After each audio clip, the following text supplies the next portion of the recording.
আসসালামু আলাইকুম। আমি ওবায়দুল ইসলাম। জাভা বাংলা টিউটোরিয়ালে স্বাগতম।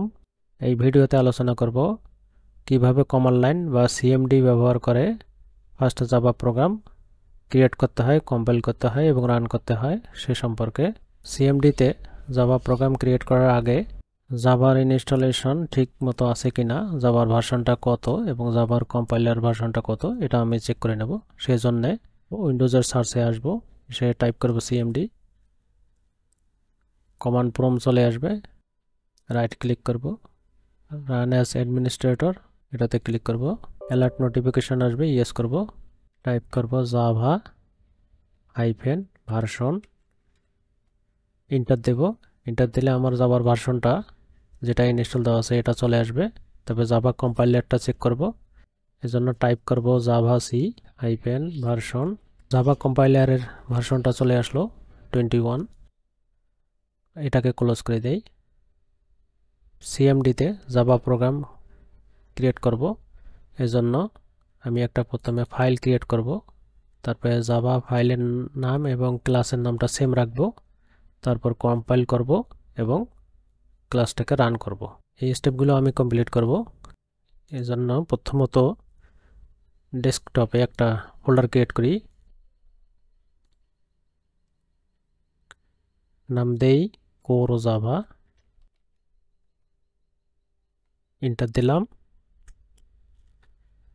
ফোল্ডারের ভিতরে আসলাম, এখানে একটা ফাইল ক্রিয়েট করব। ফাইল ক্রিয়েট করার জন্য নিউ থেকে টেক্সট ডকুমেন্ট, নাম দেব ফার্স্ট জাভা এবং এক্সটেনশনটা টিএক্সটির পরিবর্তে দেব জাভা। রিনেম করার জন্য একটা কনফার্মেশন মেসেজ আসবে, আমি ইয়েস করব।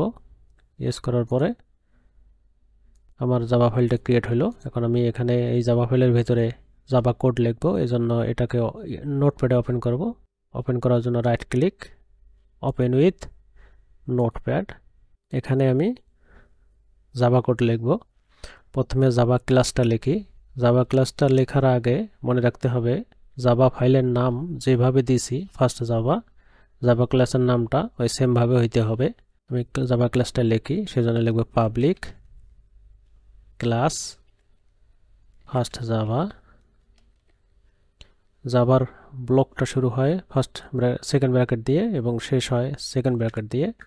এবং এই জাভা ক্লাসটা রান করলে যে মেথডটা মেইন মেথড, মানে জাভা ক্লাসের এন্ট্রি পয়েন্ট মেথড, যেখান থেকে জাভা ক্লাসটা রান করবে, আমি সেই মেইন মেথডটা লিখব।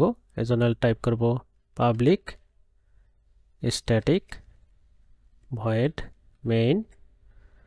মেইন মেথডের ফার্স্ট ব্র্যাকেট শুরু শেষ এবং মেথডের ব্লক সেকেন্ড ব্র্যাকেট শুরু শেষ। স্ট্রিং অ্যারে প্যারামিটার লিখব, এই জন্য টাইপ করব স্ট্রিং, থার্ড ব্র্যাকেট দিয়ে অ্যারে ডিক্লেয়ার করলাম এবং এর নাম দেব args। আমি এখানে একটা টেক্সট প্রিন্ট করব, যাতে আমি এই ক্লাসটা রান করলে বুঝতে পারি যে ক্লাসটা ঠিকমতো কম্পাইল হচ্ছে এবং রান হচ্ছে। এজন্য system.out.println স্টেটমেন্ট লিখব। টাইপ করি system.out.println। println এটা মেথড, এটা প্রথম ব্র্যাকেট শুরু এবং শেষ করে ক্লোজ করতে হয় এবং সেমিকোলন দিয়ে স্টেটমেন্টটা ক্লোজ করতে হয়। println মেথডের ভিতরে ডবল কোটেশন দিয়ে টাইপ করব ফার্স্ট জাভা ইউজিং সিএমডি। আমি যদি এই ক্লাসটা কম্পাইল করে রান করি তাহলে আমার এই টেক্সট, এটা ফার্স্ট জাভা ইউজিং সিএমডি, এই টেক্সটটা প্রিন্ট করবে। কম্পাইল করে রান করার জন্য আমি আবার উইন্ডোজের এই সার্চে যাব, টাইপ করব সিএমডি, কমান্ড প্রম্পট চলে আসবে, right click, run as administrator এটাতে ক্লিক করব, অ্যালার্ট নোটিফিকেশন আসবে, ইয়েস করব। আমার সিএমডিটা চলে আসলো। এটাতে কম্পাইল দেওয়ার আগে আমার এই ফাইলটা যেখানে আছে আমি এই পাথটা কপি করে নিয়ে আসব। ডেস্কটপের মধ্যে কোর জাভা ফোল্ডারের ভিতরে আমি এই পাথটা কপি করলাম।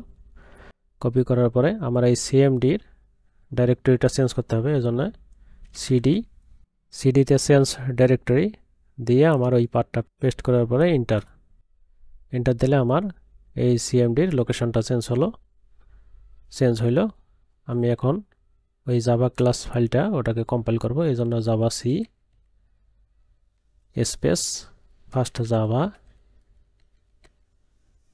ডট জাভা এক্সটেনশন সহ লেখার পরে ইন্টার দিলে আমার এই জাভা ফাইলটা জাভা ক্লাসটা কম্পাইল হলো। হওয়ার পরে এখানে নতুন আর একটা ফাইল ক্রিয়েট হলো, class file first Java dot class extension সহ।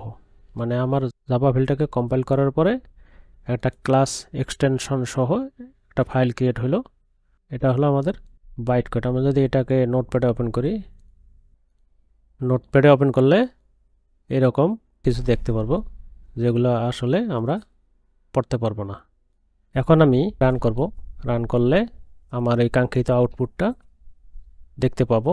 এই জন্য আমি টাইপ করব Java space first Java, enter দিলে আমার ওই ফার্স্ট জাভা ইউজিং সিএমডি এই টেক্সটটা আমি দেখতে পেলাম। মানে আমার ক্লাসটা ঠিকমতো কম্পাইল হলো এবং ঠিকমতো রান হলো। আমি যদি এখানে একটু চেঞ্জ করি, এখানে ফার্স্ট জাভা আমার ক্লাসের নামটা আছে, যেটা আমি ফাইলের নাম অনুযায়ী দিছি।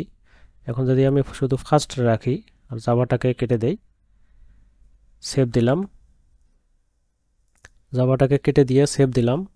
এখন আমি যদি এটা কম্পাইল করি, Java C first Java dot Java এটা দিয়ে আমি যদি এখন ইন্টার দেই, আমাকে বলবে ক্লাস যেটা লিখছি ফার্স্ট জাভা যে পাবলিক ক্লাসটা লিখছি এটার ফাইল নেমটা অবশ্যই ফার্স্ট হইতে হবে।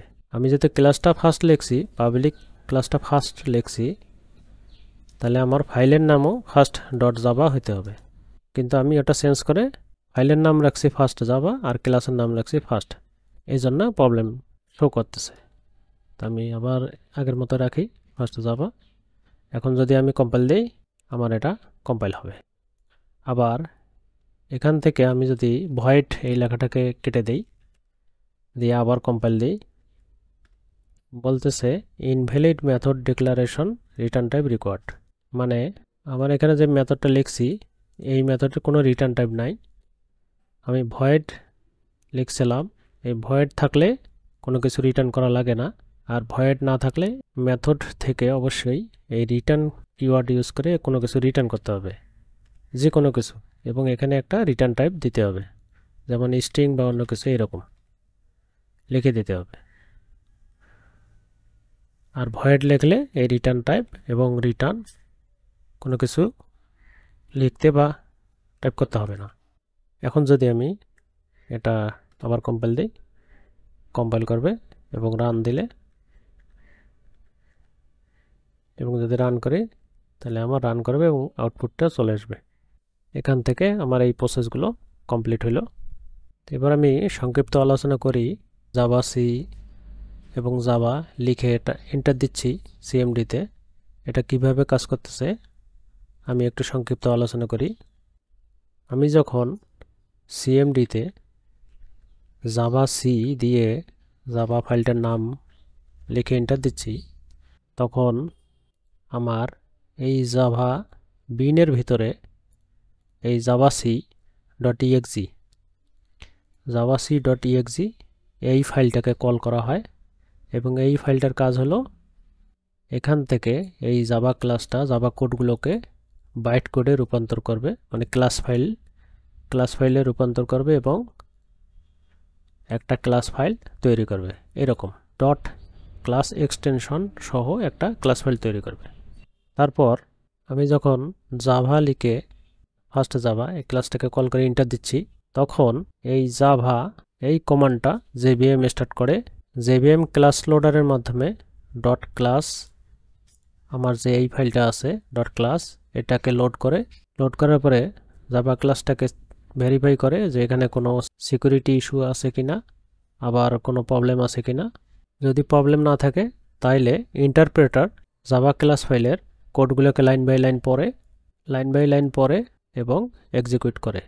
JIT just in time compiler Java class কোডগুলোকে মেশিন কোডে রূপান্তর করে, মানে Windows, Mac OS, Linux operating সিস্টেমের জন্য কোডগুলোকে রূপান্তর করে এবং মেশিন কোডে ট্রান্সলেট করে, যার আউটপুটগুলো আমরা দেখতে পারি। এইভাবে জাভা সি এবং জাভা কমান্ড কাজ করে। এই ভিডিওতে আলোচনা করলাম জাভা ইনস্টল করা আছে কিনা এবং Java environment variable set up করা আছে কিনা সেটা কিভাবে চেক করতে হয় এবং ভার্সনটা কিভাবে দেখতে হয়, কমান্ড প্রম্পট দিয়ে জাভা প্রোগ্রাম কিভাবে ক্রিয়েট করতে হয়, কম্পাইল করতে হয় এবং রান করতে হয়, এবং জাভা সি ও জাভা কমান্ড কিভাবে কাজ করে সে সম্পর্কে আলোচনা করলাম। ভিডিওটা ভালো লাগলে লাইক, কমেন্ট, শেয়ার এবং সাবস্ক্রাইব করবেন। আল্লাহ হাফেজ।